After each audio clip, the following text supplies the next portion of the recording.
안녕하십니까, 미세로입니다. 오늘은 짝자미세항의 구복여행에 대해서 이야기해 보겠습니다.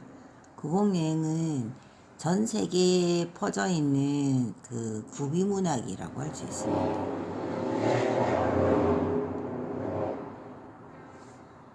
구비, 구비문학인데 제목을 보시면 복을 구하는 여행이라고 돼 있죠. 그래서 예전에는 이게 대입 논술 지문으로도 나왔던 내용이고요.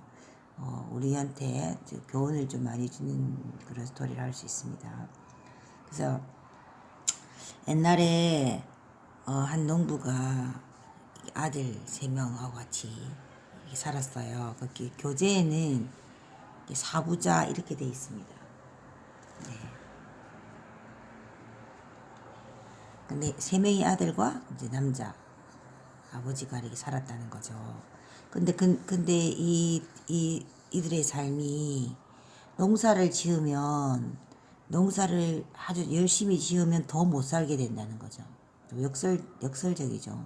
더 못 살게 되고 집신을 삼으면 이제 겨우 생계를 유지하게 되었다는 겁니다. 한마디로 가난했다는 거죠. 열심히 일해도.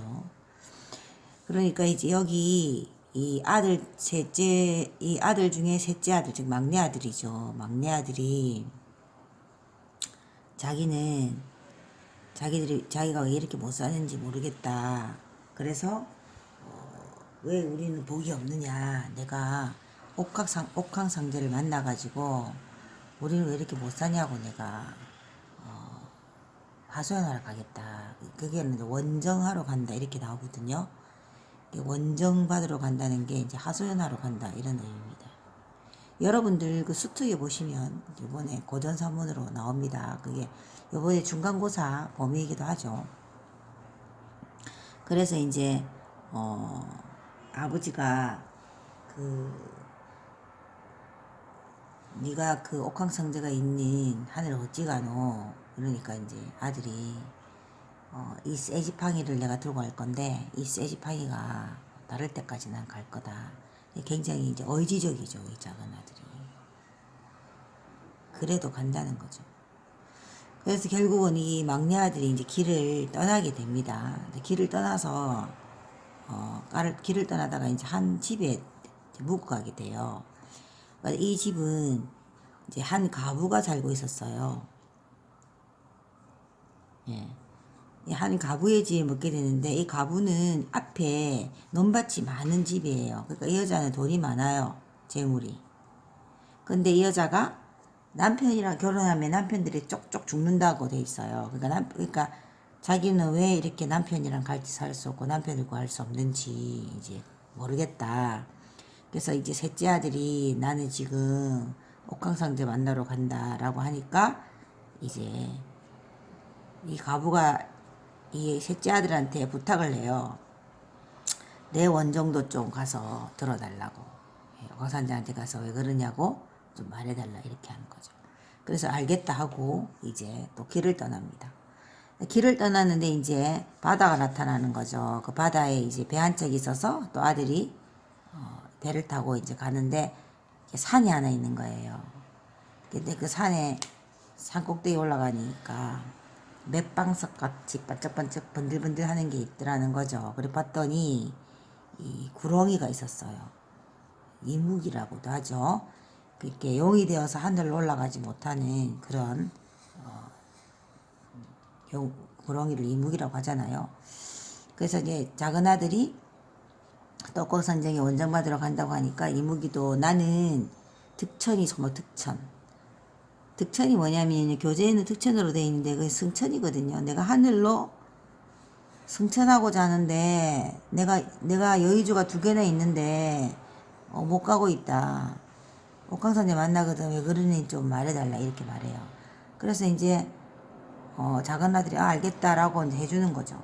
그러니까 이제 이 이무기가 하늘 올라갈 수 있는 무지개 다리를 낳아줍니다. 그러니까 여기서 이무기는 조력자죠. 그 작은 아들이 셋째 아들이 하늘로 올라갈 수 있도록 도와주는 조력자 역할을 합니다. 그래서 이제 하늘 올라가서 작은 아들이 이 옥황상제를 만나요. 그래서 옥황상제한테 이야기를 해요. 우리는 농사를 열심히 지으면 더 가난하게 되고 집신을 삼아야 먹고 사는데 도대체 왜 그러냐 이러니까 옥황상제가 뭐라 그러냐면요. 너희가 그렇게 살아야 오래 산다 이렇게 말해요. 너희들이 가난하게 살아야 오래 산다 이 말이죠. 이 말에 잘 의미를 파악하셔야 돼요. 그러니까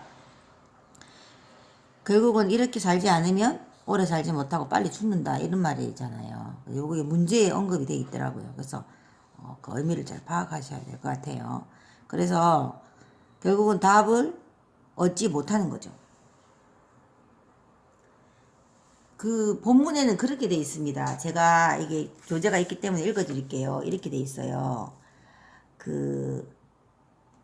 우리 사부자는 복을 어찌 마련하셨습니까? 농사 지으면 밥만 먹고 집신을 삼아야 겨우 살아가니 어찌 된 일입니까? 이러니까 여왕이 그래요. 너희는 그것밖에 복을 마련할 길이 없어. 편하면 일찍 죽으니 그런다. 이렇게 말하는 거죠. 그러니까 너희들은 가난이 운명이다. 이 말입니다. 가난이 운명이다. 이 말인 거죠. 여러분들 그런 말씀 들어보셨을 거예요. 옛날에 어떤 사람이 복권을 사가지고 부자가 되고 싶은데 복권을 사서 갑자기 부자가 되면 이제 목숨이 짧아져서 일찍 죽는다. 그러니까 복권 같은 건 벼락 부자가 되잖아요. 그러니까 인생이 얻어야 할 그런 복을 한꺼번에 다 가져간 거라서 수명이 짧아진다. 이런 말들이 가끔씩 사람들 사이에서 전해져 오는 그런 말이 있거든요. 그러니까 그런 거랑 비슷한 것 같아요. 그래서 작은 아들은 자기의 소원은 이루지 못합니다. 그러니까 이 아들이 착한 점이 있어요.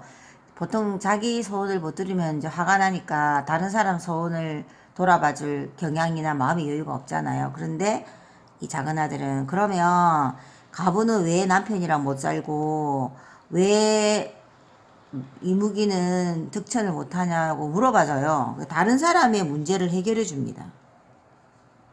다른 사람의 일을 해결해줘요. 그쵸?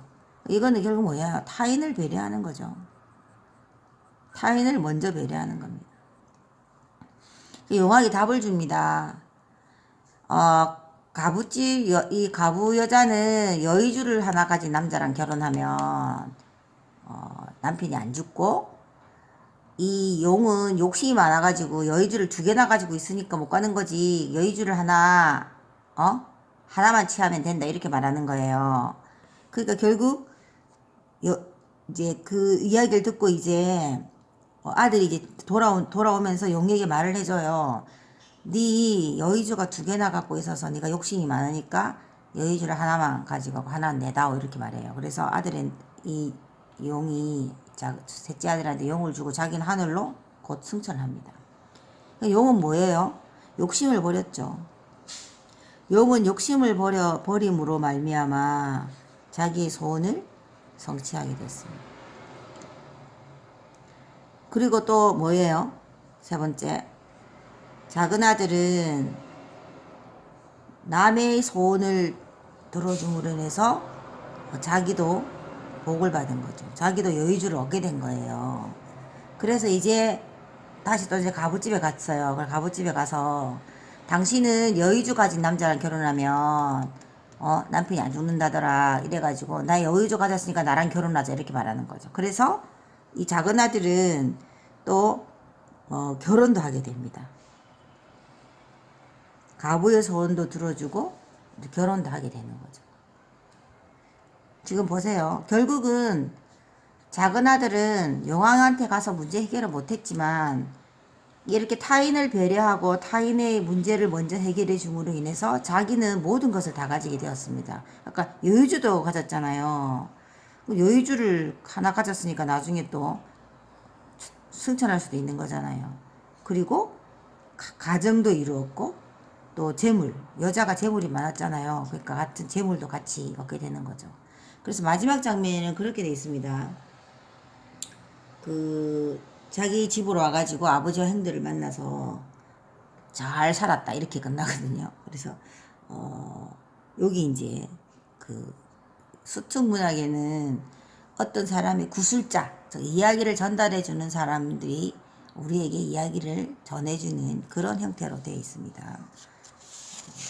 그래서 우리가 삶을 살아갈 때 어떻게 삶을 살아가야 되는가, 그러니까 이타적인 삶이 오히려 본인에게 복을 가져다 준다는 그런 내용의 글이 되겠습니다. 그래서 우리가 여기서 이제 구비문학의 특징에 대해서 잠깐 말씀드려 볼게요.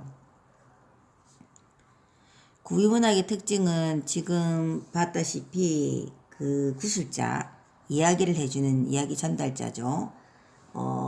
구술자에 따라서 이야기의 내용이 이야기의 어떤 세부 내용이 또는 표현이 달라질 수 있습니다. 우리가 판소리에서도 이미 그 전체적인 내용은 있지만은 소리꾼에 따라서 그 내용을 좀 이렇게 가감을 할 수 있거든요. 그와 마찬가지로 이것도 마찬가지입니다. 구술자. 그리고 청자가 화자가 될 수 있습니다. 무슨 말이냐면 우리가 이 사람한테 이야기를 들었잖아요. 그럼 우리는 또 들은 내가 또 다른 타자가 되어서 다른 사람에게 또 이야기를 전달해 줄 수 있는 거죠. 청자가 들었던 사람이 또 다시 이야기꾼이 이야기해 주는 사람이 됩니다. 그리고 이야기를 매개로 이야기를 해주면 매개로 청자와 듣는 자와 화자가 직접 소통하는 거죠. 우리가 이제 문학작품 같은 경우는 그렇잖아요. 작가가 글을 쓰면 그 글을 매개로 독자, 그러니까 작가와 독자가 글을 통해서 글을 매개로 해서 소통하는 것처럼 요 구비문학은 이야기를 매개로 해서 청자와 하자, 이야기해주는 듣는 자와 이야기를 해주는 구술자가 직접 소통한다는 겁니다. 그래서 이제 이런 구복여행담은 스토리가 똑같습니다. 예, 그러니까 가난한 주인공이 전 세계에 퍼져 있었다고 했잖아요. 그러니까 구조가 비슷해요. 가난한 주인공이 복을 찾아 떠나요. 복을 찾아 떠나면 이제 그 여행 중에 복을 얻습니다. 네. 그리고 이제 세 번째, 그 복의 조건이 있어요. 복의 조건이 이제 선행, 이타심, 이게 되는 거죠. 여기 이제 전 세계에 퍼져 있는 구복여행담의 어떤 틀입니다, 틀. 예. 그래서 오늘 뭐 그렇게 어렵진 않지만 이번 수특에 나와 있는 구복여행에 대해서 여러분께 설명을 드려보았습니다. 우리가 인생을 살아갈 때 남을 먼저 배려하고 착한 일을 하는 것은 정말 의미가 있고 또 본인에게도 복이 되는 것은 틀림없는 사실인 것 같습니다. 제 강의를 들어주셔서 감사합니다. 미셀 오였습니다.